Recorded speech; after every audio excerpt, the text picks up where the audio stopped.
大雨大，下午开始，花莲地区也已经下起了间歇性的雨势，狂风夹带雨势，岸边浪高近6公尺。那么就怕灾情严重，国军出动人员协助花莲靠海部落先做预防性的撤村。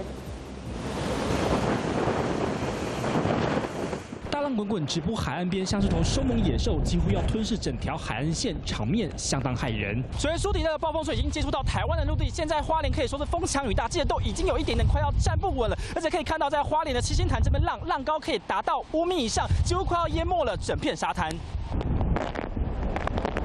突如其来的大雨让原本观浪的民众措手不及，赶快躲雨。和上午风大无雨的情况差很多。下午过后，苏迪勒的威力才正要开始发挥。